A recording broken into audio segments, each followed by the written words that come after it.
Hey everyone, welcome to another episode in the Player Spotlight series. Now today, you're going to see Pom a little fired up because this is a fella that plays the type of football that Pom likes. We're talking about Tom Mitchell. Pom, why? Why are we talking about Tom Mitchell? This guy is just a proper footballer. There's no messing about with Tom Mitchell. For me, everything I like in football, people who hit targets, people who accumulate, people who just run both ways. Tom Mitchell's your man. He's the glue. He's the garlic butter on bread. Just make something already good a little bit better. For me, this guy's game is fluid like garlic butter. He's a superstar, and he's someone that we don't have at Carlton. That's something that, when I think we look at our team, I think our kicking game's born out of necessity. We don't have that conduit in the midfield that steadies the ship. We've got Cripper, who just sees the ship and smashes it open. We've got Walsh, who's nearly there, nearly that guy. But for me, I think he's the icing in a midfield. We don't have that boring midfielder that just gets possessions and keeps the game going. Tom Mitchell is that man. Absolute jet. And he's a Claremont boy, so we love our WA players at Carlton Football Club. He's got history and heritage in his family name. He nearly came to Carlton before Hawthorn came knocking. Makes sense. Makes sense, this boy. So, why? How does his name come about? What is the link? What is the situation that has led to you and I actually filming a video on him? Well, I mean, we know Hawthorn a rebuild. We're going through a mini build, a micro rebuild. And I think when Hawthorn look at their list, they're a very shrewd list management. They don't often sell the apple cart to fix the things. It's always been a progressive linear rebuild, and they always try and stay in that window. And for me, when I look at their midfield, they've got Finn McGuinness, they've got Will Day, James Cousins, then you've got O'Meara and Warple. One thing that was evident last year was when Mitchell came back, O'Meara and Warple's influence was kind of negated. They were playing second fiddle to a superstar, and so they should. But for me, if I was Clarkson at 27 years old, if I can get a first, two firsts, first and a second, knowing Warple and O'Meara held the ship down and have stayed fit with young players coming through, Cousins is no slouch as well at 22, I could maybe rebuild that list with them picks very quickly and get us back into the window, because I don't think Hawthorn are as far off as a lot of people say. They've got a very good young core coming through, and it's about getting them in their places. And they've been very aggressive in their delisting. So for me, it would make sense if they did it. It would make sense. I could see the argument. Jettison him, knowing Warple and him are almost the same footballer. They did the job when Mitchell wasn't there. We know it can happen. It's a risk-free trade for Hawthorn because they've got proof they can do it without him. You brought up a very interesting connection before we filmed this. You spoke about, the Hawthorn forums. You've gone through them. They're talking about an interest in Paddy Dow and Liam Stocker, which when you first said it to me, I didn't really understand. But when you think about it, why would they be interested in guys like Liam Stocker and Paddy Dow?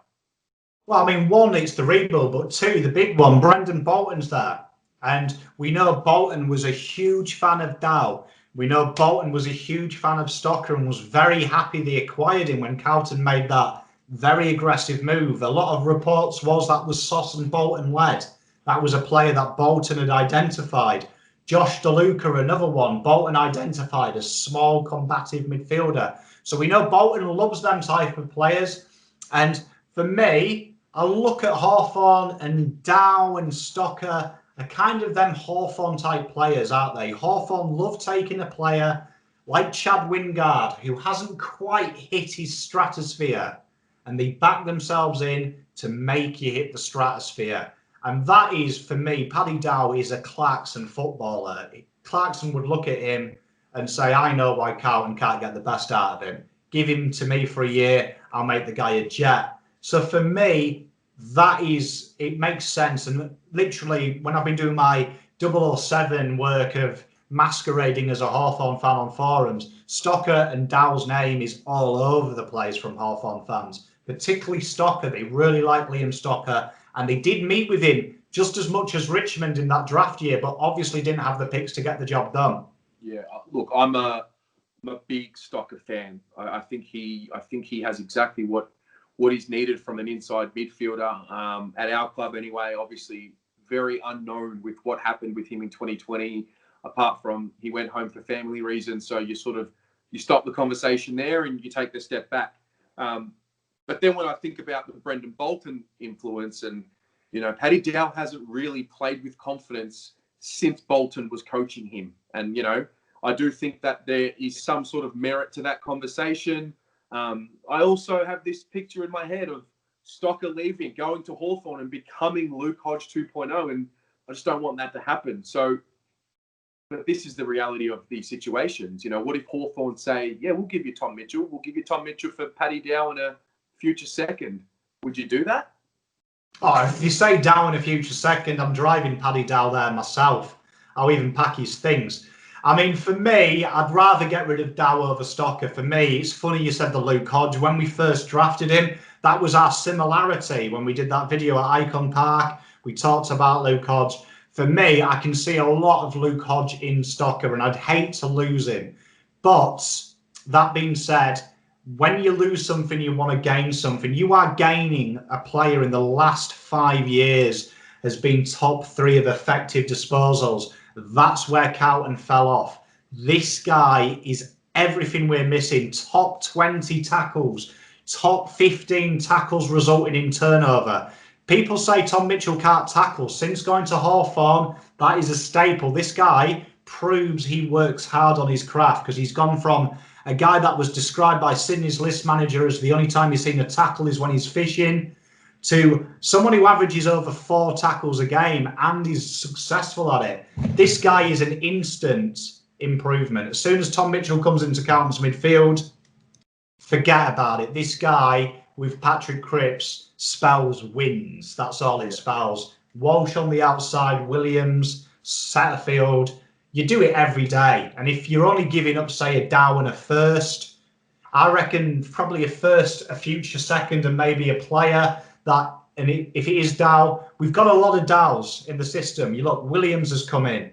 There's Tom Phillips, Quinton Narco. Then you add Tom Mitchell. You have to get rid of a midfielder. And it's fairer on their game if we give them game time to someone else than keep them just to say we've got them. So for me, no one compos mentis would choose Dow over Mitchell. Mitchell is one of the best in the competition by a long way. Yeah, fair enough. Tough one, mate. Tough one. These are really harsh realities and upfront conversations that we've got to have, but they're important because we have to do something drastically more than the rest of the competition to get into the finals next year. The reality is we all think that, yeah, we're improving, so we're just naturally going to make the finals in 2021. But I don't think that is the case. I think we need to do something bold.